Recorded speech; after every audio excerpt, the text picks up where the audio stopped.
आज मौजूद हैं आगरा के बल्केश्वर पार्क पे। पब्लिक लाइव न्यूज़ द्वारा खुल के कहिए प्रोग्राम के तहत हम जनता से बात करेंगे, क्योंकि लोकसभा चुनाव का बिगुल बज चुका है। हमारे साथ कुछ लोग यहाँ मौजूद हैं जो पार्क में सुबह टहलने आते हैं। सर, अपना परिचय दीजिए। विकास शर्मा जी, इस बार कौन से ऐसे मुद्दे हैं जिन्हें लेकर पब्लिक सरकार के बीच में जाना चाहती है और चुनाव करना चाहती है? मुख्य मुद्दे तो बेरोजगारी, महंगाई। कुछ विकास के मुद्दे पे भी सरकार के साथ हैं क्या? विकास के मुद्दे में सरकार के साथ हैं, पर इस समय जो देश में महंगाई और बेरोजगारी और पराकाष्ठा है, इससे पब्लिक बहुत ज़्यादा परेशान है। तो पब्लिक ये चाहती है कि महंगाई पे कंट्रोल होना चाहिए। कल ही हम बैठ के बात कर रहे थे तो अरहर की दाल के दाम 170 रुपये किलो थे। तो गरीब आदमी या मेन चीज़ है कि मीडियम क्लास भी इस सब चीज़ से बहुत ज़्यादा परेशान है और वो चेंज भी चाहता है, पर वो चेंज हो नहीं पा रहा है इस समय। सरकार चेंज करना चाहते हैं, परंतु आपकी नज़र में ऐसा कुछ नहीं है कि विपक्ष में कोई ऐसा नेता नहीं है जो सरकार चला सके। इस वजह से आप चेंज भी नहीं चाहते और ये भी चाहते हैं कि सरकार आपकी बात को समझे, महंगाई पे कंट्रोल करे। नहीं, ये जनता चाहती है कि महंगाई पे कंट्रोल होना चाहिए। सरकार चेंज भी चाहती है, पर हिंदुस्तान का मीडिया जो सुबह से लेकर शाम तक मोदी का गुणगान करता है, तो वो उनको ये लगता है कि इसका कोई विकल्प नहीं है। जबकि विकल्प है, अगर मौजूदा राजनीति में अगर कांग्रेस को या अन्य पार्टियों को अगर इसका पब्लिक चयन करती है तो विकल्प तो है उनके पास। पर एक इस तरह का माहौल क्रिएट किया जा रहा है देश में कि मोदी का विकल्प कोई नहीं, मोदी जी का विकल्प कोई नहीं है, इस तरह का एक माहौल क्रिएट किया जा रहा है। सर, अपना नाम बताइए। लखनलाल राजौरिया जी, अभी आपने देखा है कि बहुत बड़ा एक मुद्दा उठाया था विपक्ष ने कि केजरीवाल जी के ऊपर कोई भी आरोप नहीं था, फिर भी उनको ईडीआई ने उठाकर जेल भेज दिया। काम तो अच्छा किया था उन्होंने, केजरीवाल ने, और फिर उनका नसीब खोया, कैसे भी उनको उठा के बंद कर दिया गया। आज वो जेल से ही सरकार चला रहे हैं, इस बारे में आपका क्या कहना है? तो क्या करें, वो ठीक चला रहे हैं सरकार, जेल से ठीक चला रहे हैं। उन्हें रहना चाहिए केजरीवाल जैसे आदमी, सरकार चलानी चाहिए। इनका भी कहना ये था कि सरकार चलानी चाहिए। क्या नाम है आपका? नवीन वर्मा जी, आप सरकार के कार्य से कितने संतुष्ट हैं?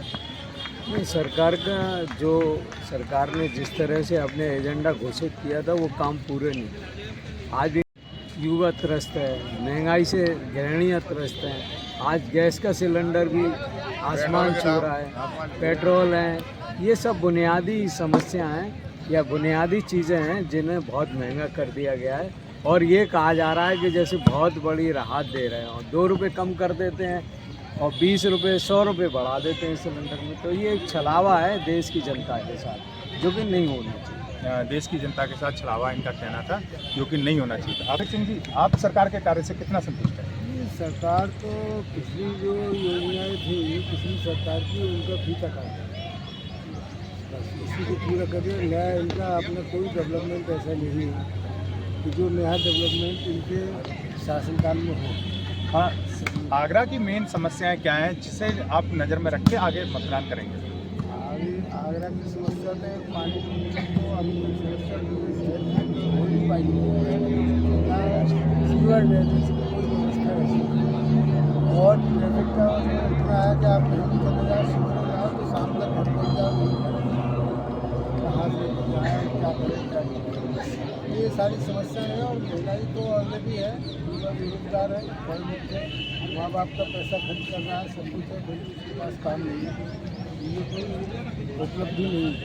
ये लोग तो अपने आप अपने मुल्क जो है बंद है और कुछ नहीं है।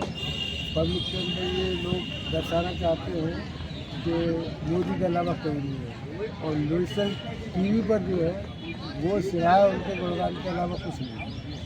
इनका भी कहना था कि मोदी जी के गुणगान के अलावा कुछ भी नहीं है। आप अपना परिचय दीजिए। मैं अनुराग गोयल, उत्तर प्रदेश उद्योग व्यापार मंडल का युवा जिला महामंत्री हूं आगरा से।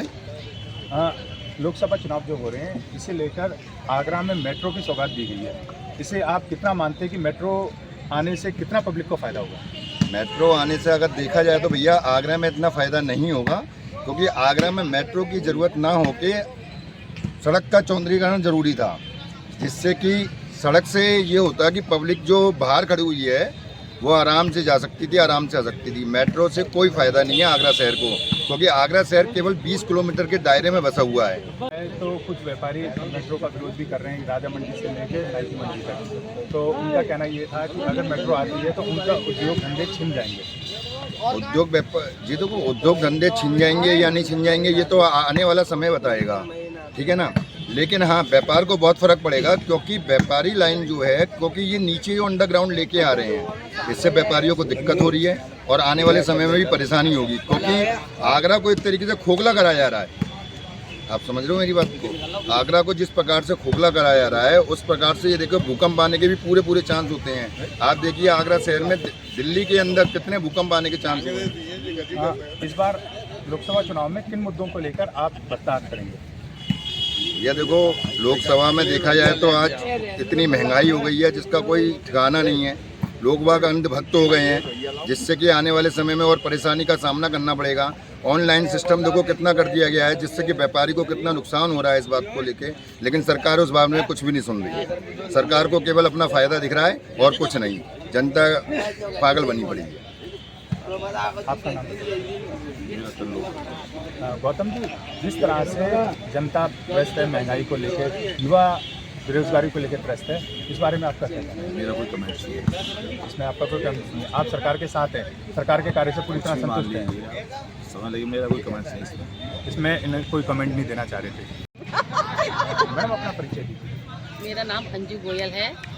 मैडम, इस समय लोकसभा चुनाव है, किन मुद्दों को लेकर गृहिणियाँ इस बार लोकसभा चुनाव में जाके मतदान करेंगे? जी, मुद्दे तो यही है कि हमारा राष्ट्र मजबूत हो रहा है। बीजेपी, हम बीजेपी के साथ हैं। भाई बोलो यार, मैं थोड़ी बोल नहीं पाऊँगी। बीजेपी के द्वारा दिन ब दिन उन्नति भी हो रही है, बहुत उन्नति हुई है और आगे भी हो, लेकिन घरेलू मुद्दों को पहले उठाया जाए, जैसे कि गैस की बढ़ना, बच्चों की फीस के मुद्दे बहुत हैं और इस तरीके से बहुत सारे क्वेश्चंस हैं जो कि सॉल्व होने चाहिए। हाँ मैडम, आप सरकार से ही चाहती हैं कि कुछ गृहिणियों की जो समस्याएं हैं वो सॉल्व होनी चाहिए? जी बिल्कुल होनी चाहिए। बाकी आप बीजेपी के कार्य से काफ़ी संतुष्ट हैं और इस बार भी आप बीजेपी को ही वोट करेंगे? We are totally satisfied. हाँ, बीजेपी के विकास के मुद्दों को लेकर आप क्या कहना चाहेंगे?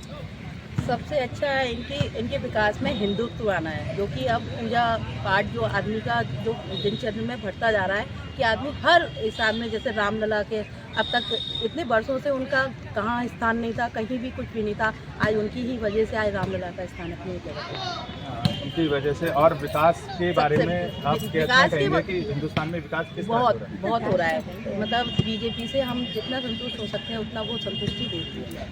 ये इनका कहना ये था कि जितने संतुष्ट हो सकते हैं उतना संतुष्ट है बीजेपी से। मैडम, इस बारे में आपका क्या कहना है?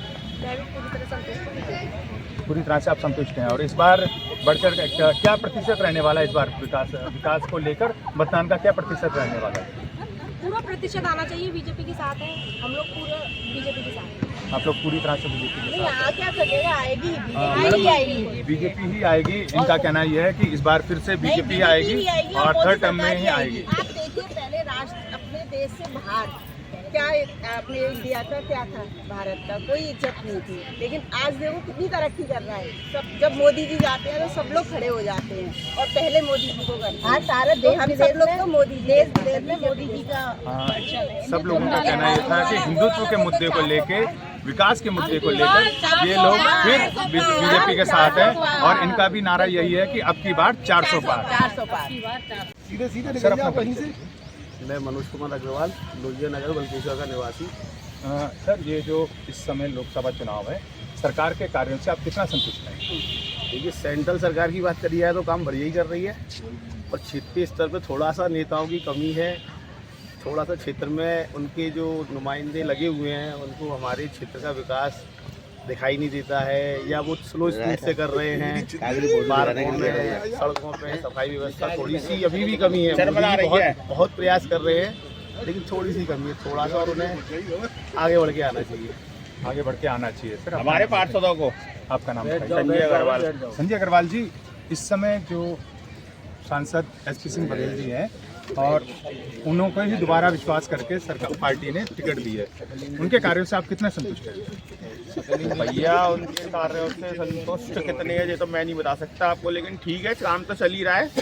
और लेकिन जिस हिसाब से होना चाहिए था काम, उस हिसाब से नहीं हो रहा क्षेत्रों में। जैसे हमारा पार्क ले लो, हमारा जो पार्क का बेचारा सफाई कर्मचारी है वो बेचारा इतना परेशान रहता है, कोई ना सैलरी का पता, ना कुछ पता, ना सफाई है ना कुछ है। अब झूले लगवाए पार्क में इतने सारे, लेकिन कोई काम के नहीं है किसी भी चीज़ के। तो ये हमारे पार्षदों को सबको ध्यान देना चाहिए। नहीं, ये चुनाव तो लोकसभा का है ना, पार्षदों का चुनाव नहीं है ये देश की जनता का चुनाव है, देश के लिए चुनाव है। हमारा वोट तो बीजेपी को ही जाएगा। आपका वोट तो बीजेपी को जाएगा, तो आप मोदी जी के सरकार से संतुष्ट हैं? हाँ, मोदी जी के काम से तो बहुत संतुष्ट है भैया। मोदी जी के काम से बहुत संतुष्ट हैं। आपका क्या नाम है? मेरा नाम आकाश करगर, मैं कमला नगर का निवासी हूँ। आकाश भैया जी, ये बताइए कि इस समय सरकार ने जो एजेंडा चलाया हुआ है हिंदुत्व का, उसमें उन्होंने राम मंदिर का निर्माण भी किया, और आज की डेट में काफ़ी युवा जो है वो ये कह रहे हैं कि राम मंदिर से ज़्यादा हमें रोज़गार की ज़रूरत है। हाँ, बिल्कुल सही बात है। आज ज़्यादातर लोग आज भी बहुत रोजगारी में घूम रहे हैं। वैसे चोरी चकारी हमारे यूपी में तो बहुत कम हुई है, किडनैपिंग पहले बहुत होती रहती थी, अब बिल्कुल ना के बराबर है, बिल्कुल 0%। इसमें गवर्नमेंट का बहुत सहयोग है, पर रोजगार तो आदमी को होना चाहिए। पर आदमी भी क्या है, गलत है, वो भी नहीं मानता कि सरकार फ्री जो राशन दे रही है उसी पे जीना चाहता है। साले तेल फ्री दे रही है गवर्नमेंट, तो उसी पे जीना चाहता है सर। आदमी रोजगार की तरफ आकर्षित हो, काम करे, धंधा करे, आदमी को धंधा करे, उसके पेड़ उसको फ्री से कोविड से फ्री मिल जाए तो सरकार ने तो इलाज से लेकर राशन तक फ्री कर रखा है। आयुष्मान कार्ड बना दिया है, 5 लाख तक का इलाज भी फ्री है। इलाज तो चलो ठीक है, इलाज तो एक नेसेसिटी है, लेकिन खाने के लिए तो आदमी को कमाना चाहिए ना। अब आदमी वो कमाने जाएगा नहीं, खाने को मिल रहा है, फ्री में आ रहा है तो कमाने ही नहीं आ रहा है। वो 30 दिन में 15 दिन छुट्टी मार लेता है, बोले 15 दिन की सैलरी से मेरा काम हो जाता है। सरकार खाने को दे रही है, परेशान तो हम है ना, व्यापारी आदमी के लिए हम रोजगार तो दे सकते हैं। भैया केंद्र सरकार ये वरिष्ठ है हमारे भाई। अपना परिचय बताइए। संजय मित्तल, लोहिया नगर निवासी हूँ। संजय जी, इस समय जो मेन मुद्दे हैं वो विकास, बेरोजगारी और महंगाई, इस बारे में आपका क्या कहना है? होना चाहिए तो आप इन मुद्दों को लेकर आप सरकार के साथ कितने हैं? बीजेपी के साथ में हम तो महंगाई बेरोजगारी से आप सहमत हैं? बिल्कुल बिल्कुल। फिर भी आप सरकार के साथ हैं, क्या आप सरकार को क्या सुझाव देना चाहते हैं कि इन पे किस तरह से काबू किया जाए? लगाम लगाए तो अच्छा रहेगा। 500 नोट दोबारा बंद कर, 500 नोट होगा भाई साहब, अरे होगा 100-200 करेगा वो यूएस अच्छा रहेगा। थोड़ा और करें, इनका भी कहना ये था कि थोड़ा और करें तब अच्छा रहेगा। महंगाई पे, बेरोजगारी पे काफ़ी हमारे लोगों से बात हुई। मैं अपने साथी कैमरा पर्सन राजू स्वामी के साथ पब्लिक लाइव न्यूज़।